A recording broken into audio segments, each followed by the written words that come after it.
నమస్తే. Welcome to our channel. నేను ప్రియా కౌశిక్. ప్రస్తుతం మనతో పాటు బనారస్ బాబు గారు ఉన్నారు. నమస్కారం గురుగారు. నమస్తే అమ్మా.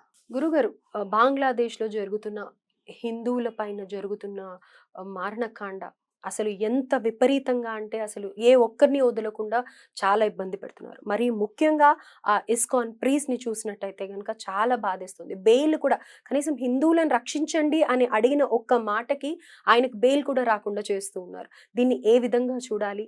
హిందువులందరూ అసలు ఏ విధమైన చర్య తీసుకుంటే మనమందరం కూడా ఇక్కడి నుంచి ఏ విధంగా సపోర్ట్ చేయాలి? నెక్స్ట్ జనరేషన్స్‌కి ఇలాంటి ప్రాబ్లమ్ లేకుండా చేయాలి అంటే ఇప్పటి నుంచి ఏం చేయాలి అని? మీరు అడిగిన ప్రశ్న చాలా మంచి ప్రశ్న అడిగారు. దీని గురించి అనేక మంది వారి వారి భావాలను వ్యక్తీకరిస్తున్నారు. అదే భాగంగా మేము మొన్న మన హైదరాబాద్‌లో ఇందిరా పార్క్ దగ్గర ఉండేటువంటి ధర్నా చౌక్‌లో కూడా ఈ విషయం గురించి ధర్నా చేయటం జరిగింది. ఎందుకు ఇది జరుగుతోన్నది? మాకు పెద్ద యక్ష ప్రశ్నలాగా, అంటే మనకి ఏమి తెలియకపోతే ఏదో యక్ష ప్రశ్న అని అంటూ ఉంటారు చాలా.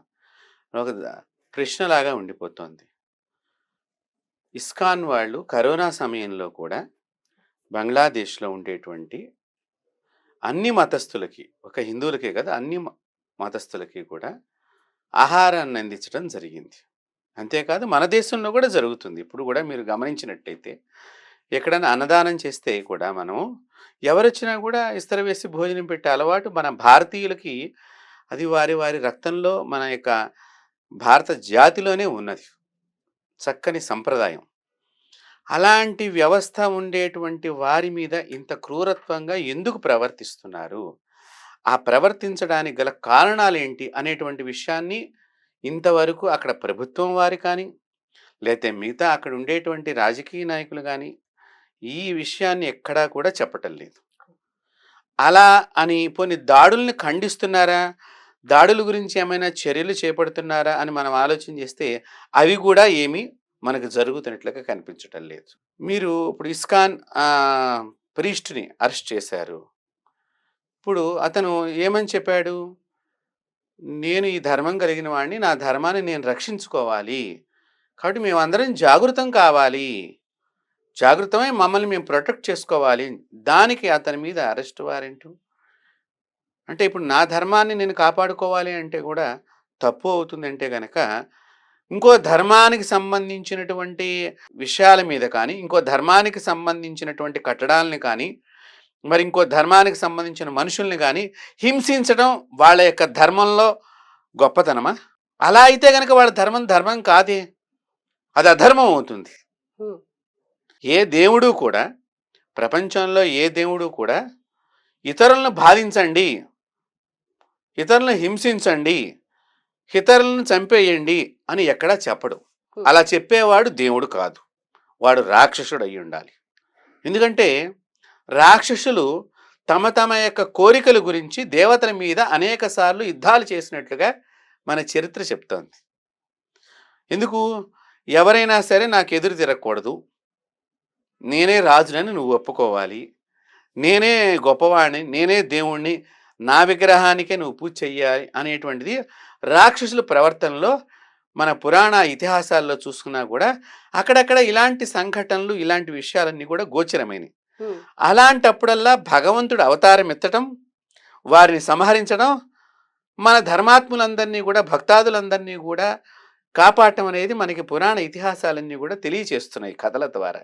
మరి అక్కడ భగవంతుడు ఎవరినైతే హింసకు గురి చేస్తున్నారో వారి ప్రార్థనను విని, హింసపడ్డ వారి యొక్క బాధను విని, ఎవరైతే బాధను అనుభవిస్తున్నారో వాళ్ళ ప్రార్థనకే కదా అక్కడ అవతారం ఎత్తింది. హ్మ్. కాబట్టి వాళ్ళని కాపాడంటే వాళ్ళు చేసే పని కరెక్టేనే కదా ఇప్పుడు. కాబట్టి వాళ్ళ ధర్మాన్ని, అందుకనే మనకి భగవద్గీతలో కూడా స్వధర్మమే శ్రేయోదాయకం, పరధర్మం భయావహ. ఓ అర్జున, నీ ధర్మాన్ని ఎక్కడున్నా సరే నువ్వు పాటించు, పరధర్మాన్ని ఆశ్రయించకు, అది ఎప్పుడు కూడా నిన్ను ప్రాణం తీయటానికి ప్రయత్నం చేస్తుంది. అందుకని మన ధర్మాన్ని పాటించేవారు ఇతర దేశాల్లో చాలా చోట్ల, ఇస్కానేనే కాకుండా ఇంకా రకరకాలైనటువంటి శంకర మఠాలకు సంబంధించిన, లేతే జీయర్ మఠాలకు సంబంధించిన, రామానుజాచార్యుల మఠం, అలాగే ఏదైనా సరే మఠాలకు సంబంధించిన వ్యక్తులు అనేక దేశాల్లో అనేక రకాలుగా ధర్మ ప్రచారాన్ని చేస్తున్నారు. హ్మ్. ఆ ధర్మ ప్రచారం ఏమిటి? మనం చేసేది ఎప్పుడూ కూడా ఇంకొకరిని బాధ పెట్టకూడదు, ఇంకొకరిని హింసించకూడదు. వారి ధర్మాన్ని వారు పాటిస్తూ ఉండాలి. మన ధర్మాన్ని మనం పాటించాలి. వారి ధర్మం వాళ్ళని మనం గౌరవించాలి. మన ధర్మాన్ని వాళ్ళు గౌరవించాలి అనేదే మన సనాతన ధర్మంలో ముఖ్యమైనటువంటి విషయం ఎప్పుడూ కూడా చెప్పబడుతూ వచ్చింది. సో, ఇప్పుడు అంటే ఈ పరిస్థితుల్ని చూస్తూ ఉంటే గనక రేపొద్దున మనం కూడా ఇలాంటి ఫేస్ చేయొద్దు అనంటే ఏం చేయాలి అనంటారు? అంటే ఇప్పుడు మనం పక్క దేశంలో జరుగుతోంది. మనకు సంబంధం లేదు. మన చుట్టపోడు లేడు గదా! అక్కడ ఆ ఇష్యూలో. లేతే మన బంధువు, లేతే మన స్నేహితుడు లేరు గదా! అని మనం ఊరుకున్నామనుకోండి, అది చాలా తప్పవుతుంది. మన భారతీయులే గదా అక్కడ ఉన్నది. ఒకటి. ఇప్పుడు బంగ్లాదేశ్‌కి స్వాతంత్రాన్ని ఎవరిచ్చారు? భారతదేశమే ఇచ్చింది. బంగ్లాదేశ్‌కు అనేక సందర్భాల్లో భారతదేశం వారి వారి వ్యక్తిగతమైన సమస్యలకి దేశంలో అనేక రకాలైనటువంటి సమస్యలు అంటే దేశానికి సంబంధించిన ఆర్థికంగా కానివ్వండి, ఆహార విషయంలో కానివ్వండి సమస్యలు వచ్చినప్పుడు ఆ సమస్యలన్నిటికీ కూడా భారతదేశం నిలబడి ఉన్నది. హ్మ్. నిలబడి వారికి ఎన్నో రకాలుగా సహాయ సహకారాలు అందించింది. కించిత్ విశ్వాసం లేకుండా ఆ దేశంలో ఉండేటువంటి ఎక్కువ జనాభా కలిగినటువంటి ఒక మతం వారు తక్కువ జనాభా కలిగినటువంటి హిందూ ధర్మం వారి మీద రకరకాలుగా హింసలు గురి చేయటము, దాడులు చేయటము ఎంత నీచాతి నీచమో అది చెప్పలేం అసలు. అవును. అక్కడ జరుగుతున్నవి ఒక్కొక్కటి వీడియోస్ వైరల్ అవుతూ ఉంటే, మన మీడియా అసలు ఏది కవర్ చేయట్లేదు. ఎన్నో అనవసరమైన టాపిక్స్ గురించి డిస్కషన్స్ పెట్టి, వ్యూస్ కోసం ఒకటే వేసిందే వేసుకుంటూ రకరకాలుగా మాట్లాడుతున్నారు తప్ప, ఈ ప్రెజెంట్ సిట్యుయేషన్‌లో అక్కడ బంగ్లాదేశ్‌లో ఆడవాళ్ళు లేదు, పెద్దవాళ్ళు లేదు, చిన్నవాళ్ళు లేదు, పిల్లలు లేదు, ఏం లేదు. ఎట్లా పడితే అలా కొట్టేయడం కానీ, నరికేయడం గానీ, చంపేయడం గానీ చూస్తూ వస్తున్నాం. ఇంకా చిన్మయ దాస్ గారి దగ్గరికి, కృష్ణదాస్ గారి దగ్గరికి వస్తే ఆయన కనీసం సపోర్ట్ చేయటానికి ఒక అడ్వకేట్‌ని పెడితే, ఆ అడ్వకేట్‌ని చంపేశారు. నెక్స్ట్ ఇప్పుడు ఇంకొక అడ్వకేట్ ఏమో ఆయనకి హెల్త్ బాలేదు అని చెప్పేసి హాస్పిటల్‌లోనే ఉన్నారు. ఆయన వచ్చి ఈయన తరఫున వాదించే పరిస్థితి లేదు. ఇవన్నీ చూస్తూ ఉంటే ఎంతో భయంకరంగా అనిపిస్తుంది. ముందు ముందు నెక్స్ట్ జనరేషన్స్ ఏం బాధపడతారో, ఎటు పోతుందో అని చెప్పేసి చాలా భయమేస్తుంది. సో, దీనికి సంబంధించి మీరు అన్నట్టుగా ఇందిరా పార్క్ దగ్గర కూడా మీరు ధర్నాలు చేశారని అంటున్నారు. ఇలా మన హిందువులు కూడా ఎంతోమంది కదిలొచ్చి దీని గురించి రెస్పాండ్ అయ్యి మన యూట్యూబర్స్ కూడా ఎంతోమంది కాస్త ముందరకొచ్చి ఈ వీడియోస్ ఎంతో వైరల్ అవుతున్నాయి. మీరు మీరు చూసినట్టయితే గమనించినట్టయితే డెఫినెట్‌గా దీని మీద స్పందించండి. ప్రతి ఒక్కళ్ళు మన తరఫున మనం ఏం చేయాలో చేస్తే డెఫినెట్‌గా ఏదో ఒక చేంజ్ అనేది జస్ట్ ఒక చిన్న చేంజ్ అన్నా చూడగలుగుతాం. ఇప్పుడు ఇక్కడ అదేనమ్మా మేము కూడా మన భారతదేశంలో ఉండేటువంటి మీడియా అంతా కూడా స్పందించాలి. ప్రతి పౌరుడు కూడా దీని గురించి స్పందించాలి. అది ఏ రాజకీయ పార్టీ అయినా కావచ్చు. హ్మ్. కానీ ఈ భారతదేశానికి సంబంధించిన వ్యక్తుల మీద దాడి జరుగుతున్నప్పుడు వాళ్ళు ఖండించకపోతే వాళ్ళు భారతీయులు ఎలా అవుతారు? మీరు బాగా గమనించండి. నేను మనకు సాటి భారతీయుడి గురించి నేను స్పందన తెలియచేయకపోతే మనమేం కొట్టట్లేదు, తిట్టట్లేదు. మన స్పందన ప్రొటెక్ట్ చేయమని అడుగుతున్నాము. వారిని హింసించొద్దు అని చెప్తున్నాము. వారు చేసిన తప్పేంటో ప్రజలకు తెలియచేయండి అంటున్నాము. దాని గురించి హింసకు గురి చెయ్యక్కర్లేదు.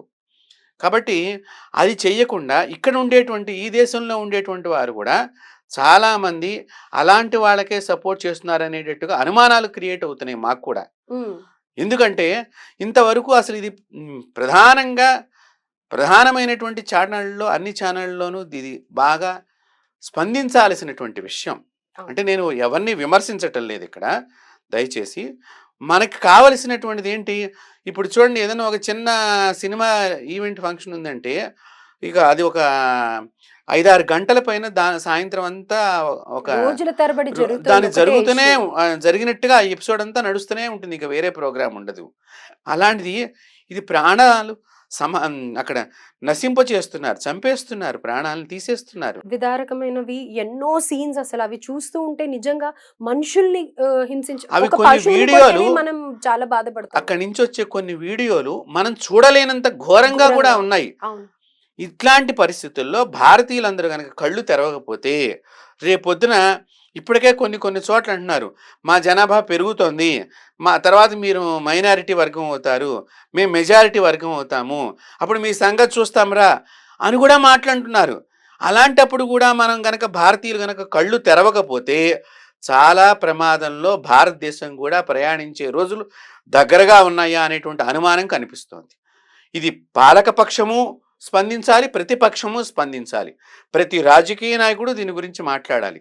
తప్పుని తప్పని చెప్పడంలో తప్పేముంది? మనం దీనిలో ఇప్పుడు ప్రతి ఒక్కరు వాయిస్ రేస్ చేయాలి. ప్రతి ఒక్కరు కూడా రేట్ చేసి, దయచేసి అందరూ కూడా మీరు ఎట్లాగైతే మీ ఛానల్స్ వాళ్ళందరినీ యూట్యూబర్స్ని అడుగుతున్నారో, నేను ప్రతి ఒక్క భారతీయుడికి ఒకటే సందేశం ఇస్తున్నాను.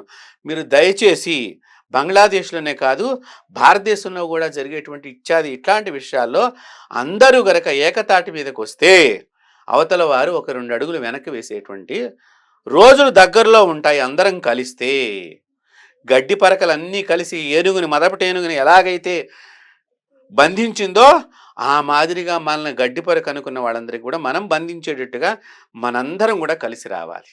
చాలా మంచి మాట చెప్పారు గురుగారు. సో డెఫినెట్‌గా మీరు చెప్పలేకపోతే ఈ వీడియోని కనీసం షేర్ చేయండి. ఎంత షేర్ చేయగలిగితే ప్రతి ఒక్కరు రెస్పాండ్ అయితే దీని మీద మాట్లాడితే డెఫినెట్‌గా ఒక సాంగ్ రిలీజ్ అయితే ఏం చేస్తున్నారు ఇమ్మీడియేట్‌గా దాని మీద రీక్రియేట్ చేసి చాలా వైరల్ చేస్తున్నారు కదా! దయచేసి ఈ వీడియో ఇది కాకపోయినా కానీ ఇట్లాంటి సంబంధించిన వీడియోస్ ఏమైనా ఉన్నా కానీ అవి కొంచెం అందరికీ తెలిసేలాగా స్టేటస్‌లో పెట్టడమో, షేర్ చేయడమో ఇలాంటివి చేయండి. డెఫినెట్‌గా Bangladesh need our support, need hour love. So ఈ సిట్యుయేషన్ నుంచి